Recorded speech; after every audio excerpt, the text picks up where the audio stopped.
Près de Montignac, en Dordogne, la grotte de Lascaux est un joyau de l'art rupestre, classé au patrimoine mondial de l'UNESCO.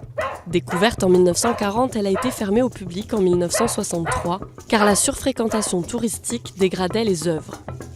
Une première réplique avait ouvert en 1983, mais la grotte originelle, trop proche, était toujours menacée. Un nouveau fac-similé a donc été installé au pied de la colline, dans le Centre international de l'art pariétal.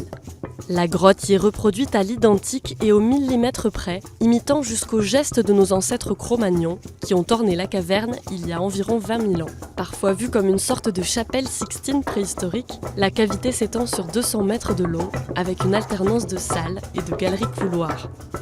Monumentales et disposées en hauteur, les fresques sont d'une grande finesse. Elles représentent plus de 600 animaux accompagnés de signes énigmatiques.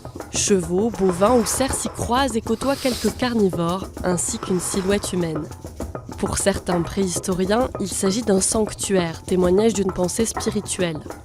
Les hommes de Cro-Magnon s'éclairaient à l'aide de lampes à graisse et de torches. Pour peindre à près de 3 mètres du sol, ils ont pu grimper sur des échelles ou des échafaudages rudimentaires. Ils utilisaient des pinceaux de poils ou de fibres végétales, des blocs de pigments et leurs doigts, mais aussi des tampons et pochoirs.